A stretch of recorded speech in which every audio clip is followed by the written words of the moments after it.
Adrien Paquet, secrétaire d'État chargé de l'enfance, installé la commission indépendante sur l'inceste et les violences sexuelles faites aux enfants, donc la CIVIS. L'objectif de cette commission, c'était d'écouter les victimes et de travailler sur la prévention et la lutte contre toutes les violences sexuelles subies dans l'enfance et en particulier l'inceste. En 2021, la CIVIS, alors coprésidée par Édouard Durand et Nathalie Mathieu, a lancé un grand appel à témoignages et c'est le CFCB qui a eu pour mission de recevoir des appels en lien avec cet appel à témoignages. Donc à l'époque, la CIVIS et le CFCB voulaient aussi que plus d'hommes puissent appeler. Emmanuel en parlait un petit peu plus tôt. Donc c'est pour ça qu'on a appelé la ligne violence sexuelle dans l'enfance et ça a effectivement permis que plus d'hommes puissent appeler, puisqu'on avait environ 20% d'appels d'hommes sur la ligne, en opposition à 4% d'appels d'hommes sur la ligne Viol-Femmes Information. La ligne violence sexuelle dans l'enfance, elle a ouvert le 21 septembre 2021 et ça avait suscité une forte mobilisation dans l'équipe. Ça avait été vraiment un moment fort. Marie-France vous avait d'ailleurs confié à quel point les appels que l'on recevait lui faisait penser aux appels reçus lors de l'ouverture de la ligne Viol-Femmes Information. Et donc, pour vous retranscrire l'essence même de ces appels, nous avons décidé de vous lire le texte qui est né des échanges que l'on avait eus au sein de l'équipe et que nous avions lu lors du premier anniversaire de la ligne violence sexuelle dans l'enfance, anniversaire que nous avions célébré avec la CIVIS. En ce mardi 21 septembre 2021, dans nos locaux au CFCB, nous sommes prêtes pour l'ouverture de la ligne. En tout cas, c'est ce que nous croyons. 10 heures pile, le téléphone sonne. Ce qui s'ensuit dépasse notre imagination. Une avalanche d'appels. Le téléphone sonne sans cesse. Nous décrochons, nous raccrochons, nous décrochons. Au bout du fil, les témoignages affluent. Certaines appelantes nous disent avoir attendu ce moment toute leur vie. Ce moment où elles sont enfin entendues, enfin crues, enfin reconnues en tant que victimes. Ceci est le début du recueil de témoignages pour la CIVIS. Un an après, il est l'heure du bilan. L'émotion est palpable. Pour les victimes qui continuent de nous appeler, bien sûr, mais aussi pour nous, qui travaillons à leur côté.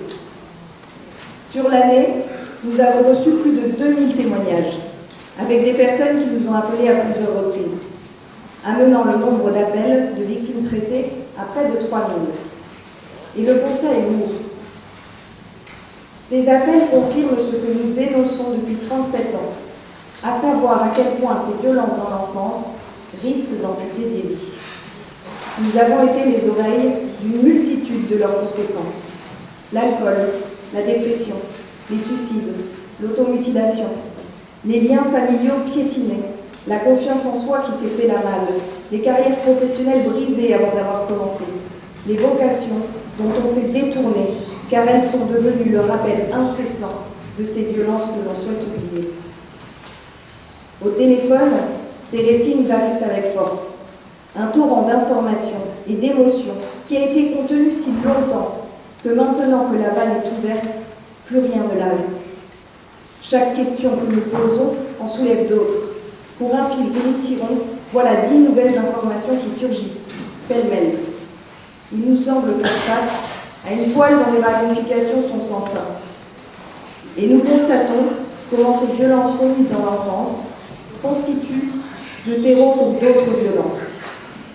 Ainsi, les personnes victimes à un moment aussi fondamental que l'enfance, et pour lesquelles la société n'a pas réagi de façon protectrice, vivront souvent d'autres situations de violence dans leur vie. Et c'est alors la double, la triple, la multipeine. Et ce qui est impressionnant, ce qui nous marque profondément, c'est que ces personnes, aujourd'hui adultes, qui ont toutes légitimité à s'exprimer pour elles, qui ont toutes légitimité à demander réparation, en réalité, elles le font pour les autres. Elles le font pour les gamins d'aujourd'hui. Car au milieu des témoignages de colère, de honte, d'injustice, de frustration et de tristesse, l'existence de la ligne fait naître un espoir, celui que cela n'arrive plus. Il faut protéger les enfants maintenant. Et cet appel à protéger les enfants a d'autant plus de sens que l'on constate avec préoccupation que 5% des témoignages que nous recevons sur la ligne concernent des enfants qui sont victimes en ce moment même. Si nous savons que ces enfants sont victimes, pourquoi ne pas dès lors les éloigner de leur agresseur afin de faire cesser ces violences? Eh bien tout simplement parce que les agresseurs concernés sont des pères et que notre société n'arrive pas à penser l'impensable.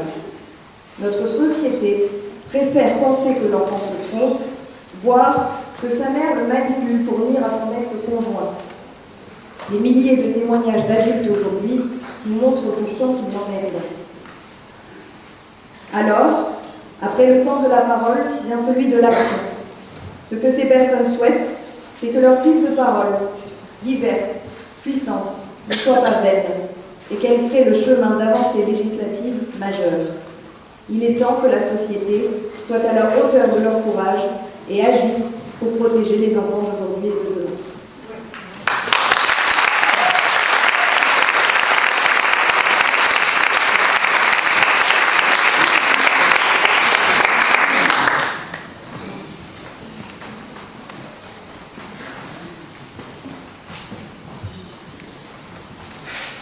Une mère nous contacte sur la ligne Viol par information.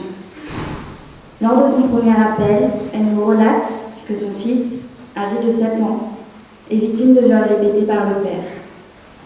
La mère est infirmière libérale. Lui est un notable et une personnalité connue de la région. Il bénéficie d'un réseau au sein des services de protection de l'enfance, de l'école privée de son fils et de la justice. La mère nous confie avoir été victime de violences conjugales. Les parents se séparent et une garde à la mère est d'abord mise en place. Les premières révélations de l'enfant interviennent quelques semaines seulement après la séparation des parents. Il confie à sa mère que son père lui met les doigts dans les fesses. À la suite de ces révélations, s'ensuivent des manifestations psychologiques, physiques pour l'enfant. La garde se passe sans encombre et il faut attendre de nouvelles révélations de l'enfant pour que du jour au lendemain, la mère soit accusée d'être folle et manipulatrice.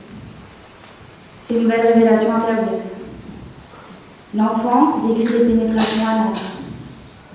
Un parcours judiciaire sur les plans pénal et civil de plusieurs années commence. Plainte, audience, expertise s'enchaînent. La mère dépose une première plainte pour viol et agression sexuelle. Une instruction est ouverte après qu'elle se soit constituée partie civile. Une seconde plainte pour agression sexuelle est déposée après des révélations de nouveaux faits. Malgré une instruction en cours concernant la première plainte, l'enfant victime est toujours en contact avec l'agresseur et il continue de subir des violences sexuelles. Et surtout, il continue de le dire aux adultes.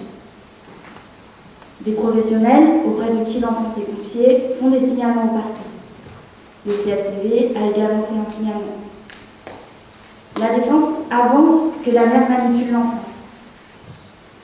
Et au cours de ces années, la mère perd progressivement ses droits. Son fils est placé en famille d'accueil.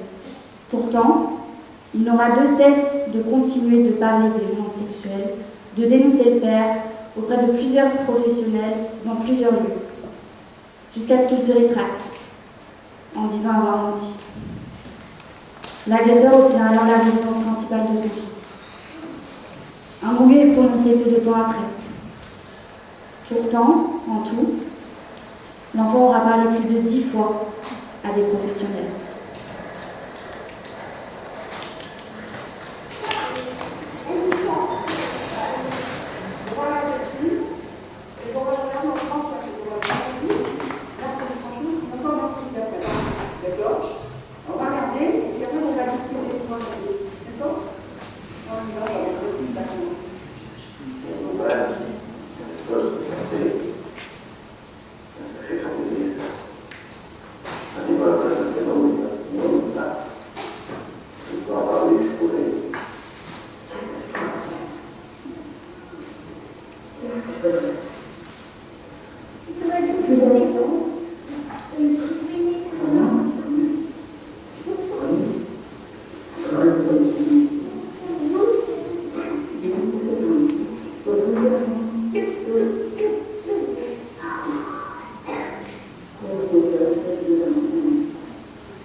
Pourquoi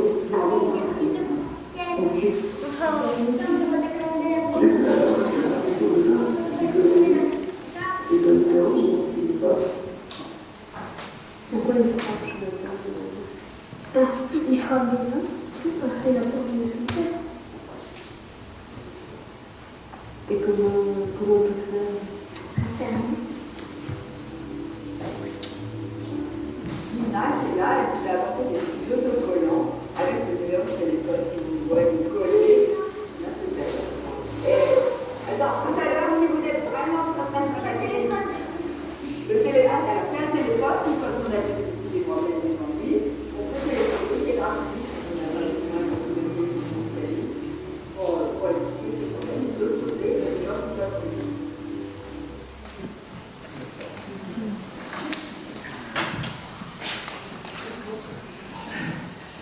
Comme on vient de le voir dans l'extrait, Emmanuel Piette est intervenu dans des écoles en 1993 avec un outil qui nous vient du Canada, Mon corps c'est mon corps, et qui a permis de faire parler beaucoup d'enfants. Ces interventions à un moment ont dû s'arrêter, mais là, depuis 2023, j'ai repris le flambeau de cette mission qui est aussi la nôtre au CFCD, de former, de prévenir, de repérer, de protéger tant que possible. L'année dernière, nous sommes intervenus dans environ 14 classes. Nous avons donc rencontré plus de 280 élèves. Sur les 280 élèves, en moyenne, il y a environ 4 élèves par classe qui nous ont inquiétés.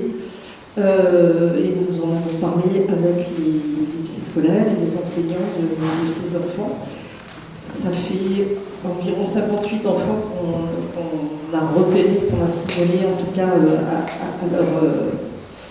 à l'entourage qui est proche des écoles. Pour ceux qui ne connaissent pas Mon corps c'est mon corps, Mon corps c'est mon corps, donc ça vient du Canada, ça date de 1985, c'est 3 petits films qui durent 15-20 minutes chacun et qui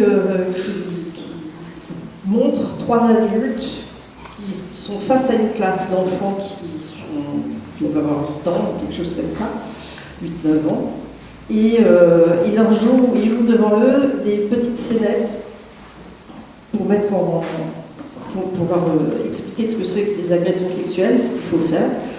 Et nous, on aime beaucoup ce documentaire, on aime beaucoup ces petits films parce qu'il aborde tout. Il aborde les violences sexuelles faites par des inconnus, faites par des connus, voire très connus de l'inceste.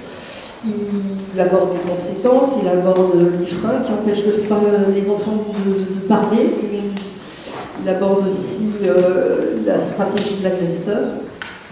Et ces mini-scènes donnent certains outils aux enfants pour se protéger si c'est possible, mais comme ça n'est souvent pas vraiment, ça leur explique l'importance de parler et de trouver un adulte qui va vraiment les protéger, qui va les écouter, qui va les croire, qui va mettre en place quelque chose pour les protéger et pour les soigner. Parce qu'on sait aussi qu'un enfant qui est cru, qui est protégé, va cicatriser beaucoup plus vite de ses blessures. Je me souviens d'une femme sur la ligne de violence sexuelle dans l'enfance, à qui je demandais qui avait été victime dans l'enfance, hein, je lui demandais si elle en avait pu en parler ou si on en avait parlé à l'école de ces choses-là. Elle a dit, mais non, on n'en a jamais parlé, le sujet n'a jamais été abordé, mais si on en avait parlé, j'aurais parlé. J'aurais pleuré, mais j'aurais parlé. Et malheureusement aussi, quand un enfant parle dans les écoles, il faut aussi que les adultes en face soient formés. Parce qu'une autre femme sur violence sexuelle dans l'enfance aussi m'avait raconté qu'elle avait réussi à en parler à la directrice de son école. Et la directrice de son école, le lendemain, lui a offert une petite figurine en plâtre comme pour la consoler des violences qu'elle avait subies. Donc, c'est gentil. Donc, les interventions dans les écoles consistent en 3 temps. Un premier temps, c'est la formation des enseignants, c'est les aider à mieux repérer encore les enfants victimes, à prendre conscience aussi de l'ampleur des violences sexuelles et leur donner aussi tous les outils pour répondre de façon adéquate aux enfants qui font des révélations. Le deuxième temps, c'est un temps avec les familles, d'information avec les familles. On passe le petit film. Il y a beaucoup de familles qui sont inquiètes parce que pense qu'on va parler de sexualité. Il y a des enfants qui n'ont pas l'âge d'avoir une sexualité. Donc on leur explique qu'on ne va pas parler de sexualité mais de violence. Et, comme on le dit si bien, quand tu fais du jardinage, quand tu prends avec une pelle, pardon, oui, quand tu prends avec une pelle, tu ne dis pas que tu fais du jardinage. Donc ça les rassure déjà. Et puis, par contre, il y en a qui de toute façon s'inquiètent aussi sur la violence des propos qui vont être tenus. Et donc, le fait de visionner les films, moi je me souviens d'une mère d'élèves qui était très très inquiète, qui disait que ses enfants allaient être traumatisés en voyant ces films. Et en fait, une fois qu'elle a vu ces films, elle a dit non, finalement je suis bien rassurée parce que c'est très clair, c'est très bien expliqué et puis c'est très adapté en fait aux enfants. Donc nous, ça nous plaît beaucoup. Et puis le dernier temps, c'est le temps dans les classes. Donc là, on vient généralement une fois par semaine, sur 3 semaines. À chaque séance, on projette un des 3 petits films. Donc c'est très progressif. Les premiers c'est plus sur la confiance en soi et puis sur le respect des autres. Et puis petit à petit, on vient sur vraiment les agressions sexuelles plus par des inconnus et on termine le dernier film, c'est vraiment sur l'inceste. En relançant ces interventions avec Mon corps c'est mon corps, nous espérons atteindre un jour notre objectif. Parce que dans un monde idéal, après les interventions dans les classes, les enfants parleront et ils seront pris en charge, les coupables seront arrêtés et les victimes seront soignées. Et on évitera ainsi d'avoir des multivictimes ou des victimes qui deviennent des grands agresseurs. Mais malheureusement, pour l'instant, on n'y est pas encore tout à fait. Alors, je vais passer la parole à Elsa, qui va d'ailleurs vous donner un exemple qui montre qu'il y a encore beaucoup de travail.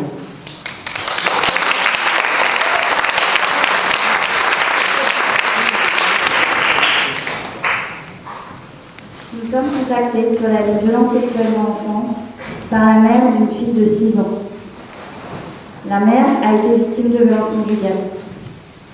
Dès ses 3 ans, l'enfant a verbalisé des faits de violence sexuelle à une psychologue. Elle lui dit que « Papa, il m'a fait mal à la nounoute ». Nounoute, c'est le mot utilisé par l'enfant pour parler de son sexe. À l'époque, la mère est encore en couple avec l'agresseur.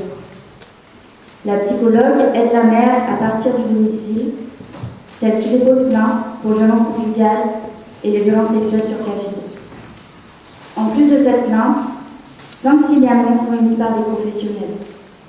2 par la psychologue qui a recueilli la parole de l'enfant, 2 par une association locale et 1 par la PMI.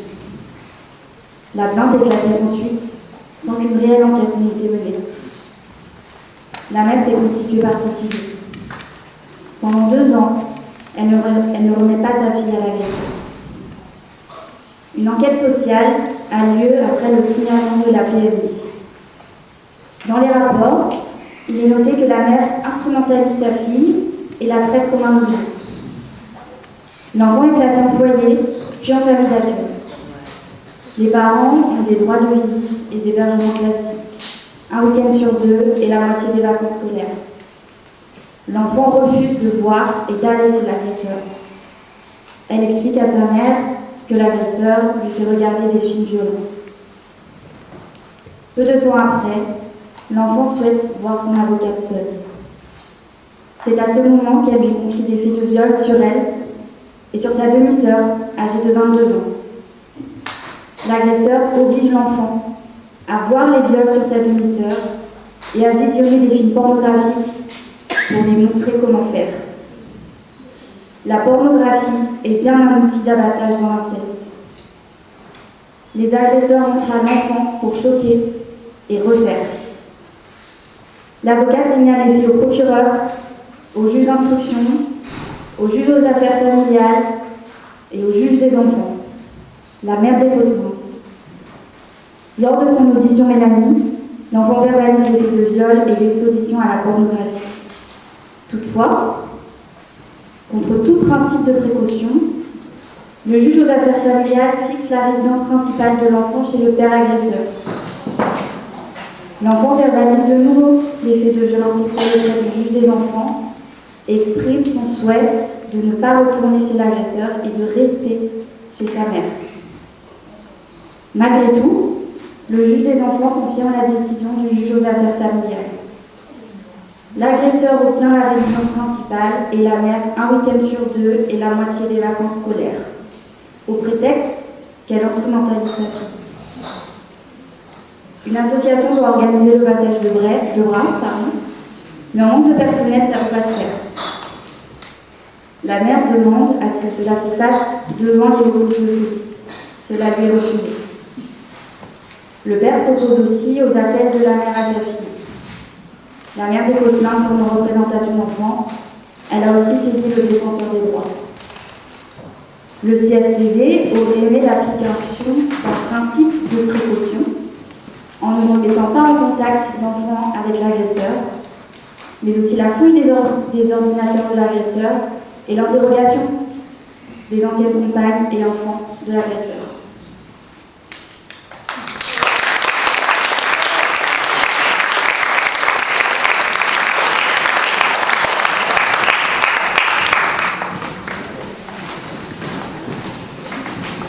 Ça a l'air tellement des revendications de base, et le principe de précaution n'est pas appliqué pour les enfants, et vraiment, peut-être une ordonnance de protection, il y a une présomption de violence, il n'y a pas les preuves, mais quand même, on protège l'enfant. Moi, j'arrive pas à comprendre qu'on n'y arrive pas. Quand à la fin des droits des pères violeurs, ça devrait être minimum, et peut-être pas seulement à la fin du procès. Je rappelle que ce qu'on a obtenu pour l'instant, c'est que ça se pose, par exemple, dans les procès d'avis, dans l'audience civile, mais c'est pas obligé. Et là, quand même, ça devrait changer. C'est une revendication.